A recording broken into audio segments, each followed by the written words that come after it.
உணவே ஜீவசக்தி, உணர்வே பிரம்மஞானம். அன்பே சுகம், மனமே குரு.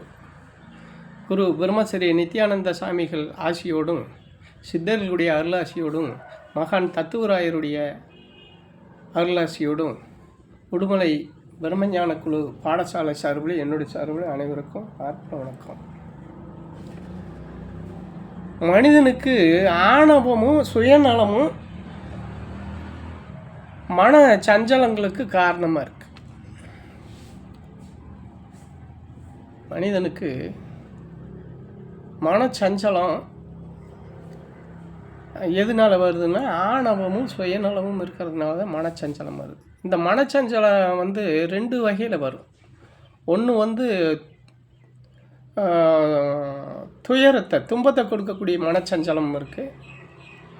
அதே போல் இந்த துயரம், துன்பம் கொடுக்காத மனச்சஞ்சலமும் உண்டு.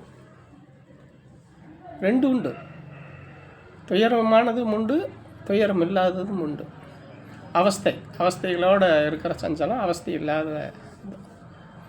அந்த வகையில் பார்த்தீங்கன்னா, நமக்கு பெரியவங்களாம் அவங்க இந்த ரெண்டு வகையான சஞ்சலம் இருக்குதுங்கிறத அனுபவித்து நமக்கு சொல்லிட்டு போயிருக்கிறாங்க.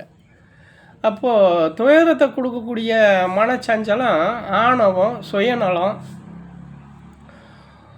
உங்களுக்குள்ளே ஆணவம் சுடர் விட்டு எரிஞ்சுது அப்படின்னு சொன்னால், அதன் விளைவாகத்தான் ஆயிரம் துன்பங்களை நீங்கள் அனுபவிச்சாக வேண்டிய சூழலுக்கு வர்றோம்.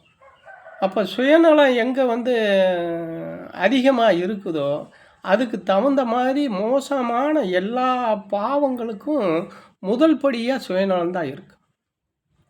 அப்போ இது அறிஞ்சு செய்வோம், அறியாமல் செய்வோம், அறியாமல் நடக்கக்கூடிய விஷயம். அப்போ ஆணவமும் சுயநலமும் தவறான எண்ணங்களும் உங்களுடைய மன சலனத்தை மிக மோசமாக கொண்டு போய் சேர்க்கக்கூடிய நிலையை உருவாக்கும். இது துயரங்களை கொடுக்கறதுக்கு அஞ்சாது. இது துயரங்களை கொடுக்கறதுக்கு அஞ்சாது. அப்போது அதே போல் அதாவது இந்த துயரம் இல்லாமல் வரக்கூடிய சஞ்சலம் இருக்குது. அந்த சஞ்சலம் பார்த்திங்கன்னா,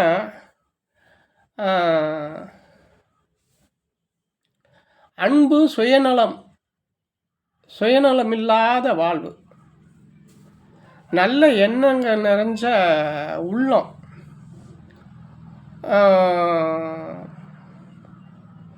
அறவாழ்வோட, அற நினைவோட, பண்போட, ஒரு ஒரு பர நினைவோட, இறைவனுடைய நினைவோட நம்ம ஒவ்வொரு காரியத்துகளையும் சுயநலம் இல்லாமல் அறம் சார்ந்து வாழும்போது நமக்கு அந்த மனச்சஞ்சலங்கிறது குறையும். இது வந்துக்கிட்டே ஒன்றும் இருக்கிறது இல்லை. அதனால பார்த்தீங்க அப்படின்னு சொன்னால், அது ரொம்ப ஒரு முக்கியமான விஷயமா நம்ம பார்க்க வேண்டியது இருக்குது. அப்போ இதுக்கு எது காரணம்னா, அந்த துயரத்துக்கு மனச்சஞ்சலப்படுறதுக்கு காரணம் நம்மகிட்ட இருக்கிற அகங்காரமும் அந்த ஆணவமும் தான். அதே போல் சுயநலம். இந்த சுயநலத்தினால நம்ம ஒரு சில விஷயங்கள் நமக்கு நடக்காமல் போகிற போது, அதனால பலவிதமான சஞ்சலங்கள், பலவிதமான துயரங்களும் வரும், சஞ்சலங்களும் நமக்கு ஏற்படுது. அப்போ அந்த மாதிரி ஒரு சூழல் நமக்கு வராமல் இருக்கணும்னா, நம்ம அறம் சார்ந்து, அன்பு சார்ந்து, நெறி சார்ந்து, ஒழுக்கம் சார்ந்து,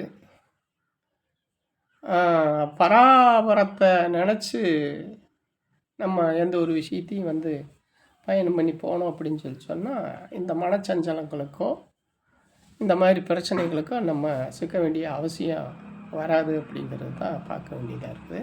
அனைவருக்கும் வணக்கம்.